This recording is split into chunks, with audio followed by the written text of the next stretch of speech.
Bennett Kessler filed this following report.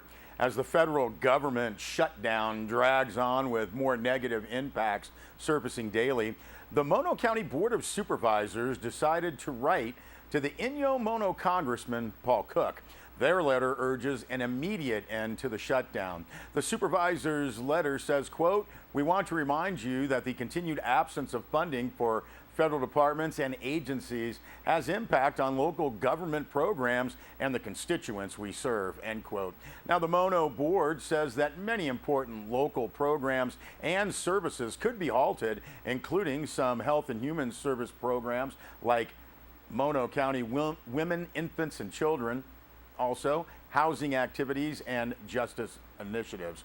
Now, the board's letter also reminds Congressman Cook that the local economy depends on tourism, with much of that generated by visitors to Yosemite, which has been closed along with all the other national parks. Now, the letter also says that meetings between county staff and federal agencies on many projects have been canceled as a result of the shutdown. The board says, quote, "This lack of federal staff availability is impacting our public works department, economic development, and community development," end quote. Now, the Mono board's letter urges an immediate end to the government shutdown, quote, "without addressing current concerns related to the Affordable Care Act," end quote. Now, developments in Washington over the weekend hinted that Republicans may take the route suggested by the supervisors, and they will decide, the supervisors, on sending their letter when they meet on Tuesday. Now, the board will also consider a letter from Helene Frakes of Bridgeport, who points to the Bodie Road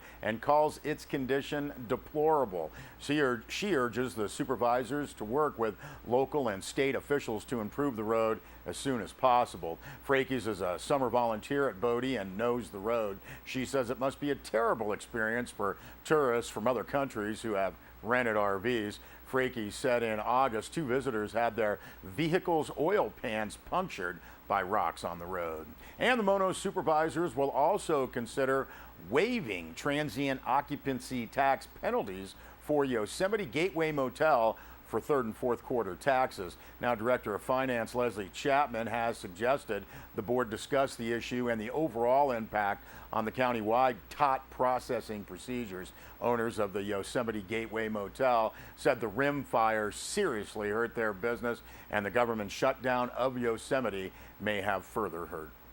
Well, Bennett Kessler also filed this story.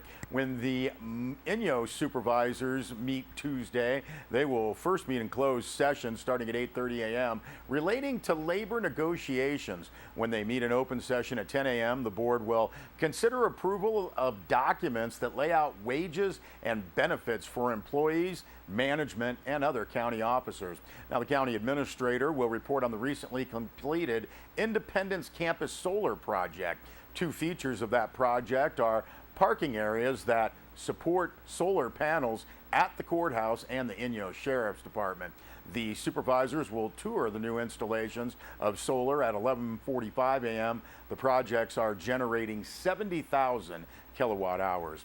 At 2 p.m., the county administrator, planning director, and county council will ask the supervisors to review a draft letter to Los Angeles Department of Water and Power on the draft environmental impact report on the proposed DWP solar ranch. County staff raises several concerns. They say there has been no meaningful public scoping of the current project site south of Independence. Now, the original site was south of Lone Pine or east of Lone Pine. There is no reclamation plan when the project no longer exists. Visual impacts on the view sheds from the valley floor and from the mountains are concerns, as is the likelihood that the project will make weeds and mosquitoes more of a problem. The county is, quote, extremely concerned, end quote, that the lack of reclamation plan will lead to dust pollution and that the construction of the project will cause dust problems. Also, Inyo is also concerned that DWP's project and two new groundwater wells do not consider the long-term water agreement. There are concerns that the project does not conform to the Inyo general plan and that DWP says it is exempt from county zoning and general plans. Now, the county has concerns about housing and DWP's underestimation of impacts on communities and the potential for almost 700 more people in southern Inyo. More on all of this on Tuesday. Well, the Mammoth Lakes Police Department, in a press release, says it is proud to announce that it will be providing a new online police reporting option for the public. This web-based reporting system will allow the public to file certain incident types listed as minor theft, vehicle burglary, lost property, hit and run, etc., over the internet at their convenience. Now, the Mammoth Lakes Police Department, in that press release, says it expects this internet-based reporting service to be very popular among citizens who have come to expect police services to be provided immediately and conveniently online. Now, the service will allow the public to file a report at a time that is best for them without having to wait for an officer to respond or call them back. The public will be able to print a temporary copy of the report upon submitting the report. The report will be reviewed by police personnel, and once approved, the filing person will receive an email with a copy of the report attached without cost. Now, the report will transfer into the Mammoth Lakes Police Department's records management system and receive the same investigation and statistical analysis ability as if the report had been filed by a police officer.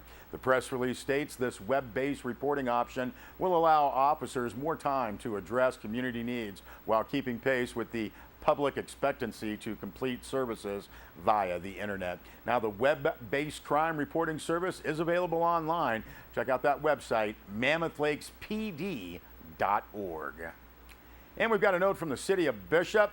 Leaves falling in Bishop, and the city crew has stepped up the street sweeping effort in response. Now, the crew needs help from people that park vehicles on city streets. Now, this is especially true because the city's normal sweeping fleet of 2 sweepers is down to 1. Now, the crew sweeps each Wednesday and Thursday between about 7 a.m. and 3 p.m. and will continue on this sweeping schedule into December. Don't park on west and north sides of city streets on Wednesday. The north and the west sides of the streets have odd number addresses, and don't park on the east and south sides of city streets on Thursdays.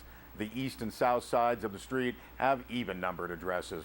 The press release states that the crews cannot sweep the street if vehicles are parked in the way. Also, properties along the street are responsible for the removal of their own leaves. Don't put your leaves on Bishop city streets. If you would like more information, you can contact Bishop Public Works at 760-873-8458. We'll be back with more news.